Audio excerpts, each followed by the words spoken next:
ये जो पूरे इजरायली मुल्क में एहतजाज आपको नजर आ रहा है, अक्सर बहुत से लोगों के जहनों में ये ख्याल उभरता होगा, फलस्तीनी लोग इस इजरायली एहतजाज को किस निगाह से देख रहे हैं, और क्या इजरायली लोगों का ये एहतजाज जो बेंजामिन नेतन्याहू के खिलाफ है, इसमें फलस्तीनी लोगों को किस तरह फायदा हासिल हो सकता है, किस कदर नुकसान होगा अगर ये अदालती बिल या आइन इजराइल में पास होता है। तो आज आपको बहुत ही अजीबोगरीब हकीकत का मंजरनामा पेश करेंगे, जैसा कि इजरायली मुल्क के अंदर 80% फलस्तीनियों को इजरायली आर्मी कंट्रोल करती है। ना तो उनके पास रहने के लिए जगह, ना वो इजराइल के शहरी, और ना ही वो कभी इजरायली शहरी बन पाएंगे। जब इजरायली शहरी नहीं बन पाएंगे तो कभी वोट भी नहीं दे पाएंगे। हत्ता कि 80% फलस्तीनी इजरायली आर्मी की सुपरविजन के अंदर जिंदगी गुजार रहे हैं, जिसमें वेस्ट बैंक, जेरूसलम और गदा वगैरह के इलाके शामिल हैं। बाकी जो 20% फलस्तीनी लोग इजराइल के अंदर इजरायली शहरी बन के रह रहे हैं, उनको बिल्कुल सेकंड क्लास शहरियत में रखा हुआ है। मजीद आप खुद समझदार हैं, सेकंड क्लास शहरियत का मतलब ना तो हकूक, ना हकूक की बालादस्ती और ना ही इंसानियत।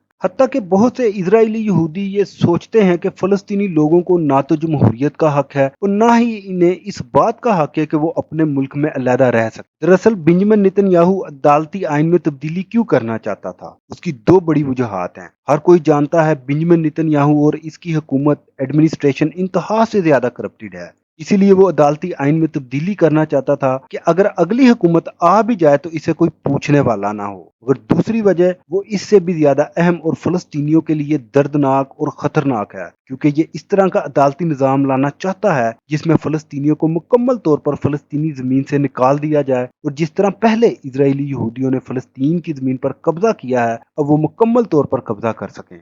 अब अगर हम बात करें इजरायली एहतजाज की, तो इजराइल के अंदर इस वक्त जो एहतजाज हो रहा है वो डेमोक्रेसी, जमहूरियत को बचाने के लिए एहतजाज कर रहे हैं। मगर ये कड़वी हकीकत है कि जब 80% फलस्तीनी शहरियों को शहरियत का हक हासिल नहीं, उनको वोट डालने का हक हासिल नहीं, तो जो 20% फलस्तीनी सेकंड क्लास शहरियत के अंदर इजराइल में रह रहे हैं, मेरा आप सबसे एक सादा सवाल है, क्या ये जमहूरियत है? और इंटरेस्टिंग फैक्ट्स ये हैं कि ये जमहूरियत की बालादस्ती के लिए एहतजाज कर रहे हैं। और अब अगर बात करें फलस्तीनी एक्टिविस्ट की, तो वो इस बात को बखूबी जानते हैं, समझते हैं कि बेंजामिन नेतन्याहू की हुकूमत फलस्तीनियों की हक कशी के लिए ज्यादा खतरनाक है। क्योंकि जब इजरायली यहूदियों ने फलस्तीनियों से दरख्वास्त की कि हम डेमोक्रेसी की बहाली के लिए एहतजाज कर रहे हैं जिसमें आप हमारा साथ दें, तो फलस्तीनी एक्टिविस्ट ग्राउंड के ऊपर जाकर इजरायली यहूदियों का साथ दिया और उनके साथ एहतजाज में शामिल हो गए। क्योंकि जितनी भी हुकूमतें इजरायली इक़्तिदार के अंदर आई हैं, तो इस वक्त बेंजामिन नेतन्याहू की हुकूमत को सबसे ज्यादा रिलीजियस हुकूमत समझा जा रहा है, क्योंकि इजरायली अपने मकसदात जल्दी से जल्दी मुकम्मल करना चाहता है।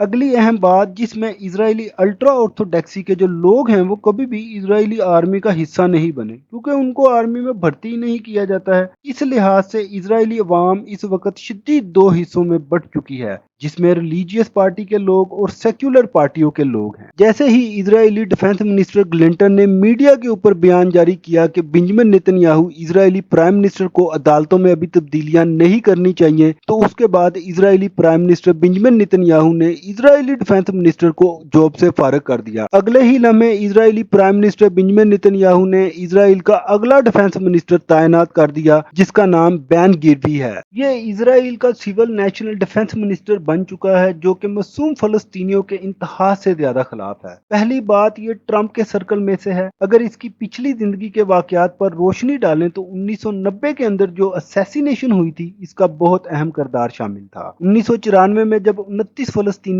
इब्राहिमी मस्जिद में नमाज पढ़ रहे थे, तो उस वक्त जो सरकशी इन लोगों ने की, इसमें भी इसका बहुत ज्यादा हाथ था, क्योंकि 29 फलस्तीनी लोग नमाज की हालत में शहीद कर दिए गए थे। अब इजरायली प्राइम मिनिस्टर ने ऐसे इंसान को इजराइल का डिफेंस मिनिस्टर तैनात कर दिया है जो कि पहले से ही बहुत ज्यादा फलस्तीनियों के खिलाफ है। और अब अगर ये इजरायली आर्मी को, एजेंसीज को, फोर्सेस को ये इख्तियार दे देता है कि तुम खुलकर कार्रवाइयां फलस्तीनियों के खिलाफ जो इजराइल में मौजूद हैं और जो फलस्तीन में मौजूद हैं करो, तो आप क्या महसूस करते हैं? इजरायली तमाम फोर्सेस इसका हुक्म नहीं मानेंगी? बिल्कुल मानेंगी। दूसरी तरफ अगर हम फलस्तीनियों की बात करें तो वो बिल्कुल बेयारो मददगार हैं। ना तो उनके पास कोई फोर्सेस, ना आर्मी, ना हथियार, ना एजेंसी, कुछ भी तो नहीं। तो वो कैसे अपने आप को महफूज इनकी बर्बरियत से कर पाएंगे? बेन गैवियर बिल्कुल दोबारा कत्ले आम की इजाजत सरेआम इजरायली फोर्सेस को देगा, बहरहाल ये इजरायली फलस्तीनियों के लिए और फलस्तीनियों के लिए गैर मुनासिब इजरायली डिफेंस मिनिस्टर साबित होगा। अब अगर मैं दोबारा बात इजरायली एहतजाज की करता हूँ जो जमहूरियत की खातिर जारी है, तो असल में जमहूरियत किसको कहते हैं?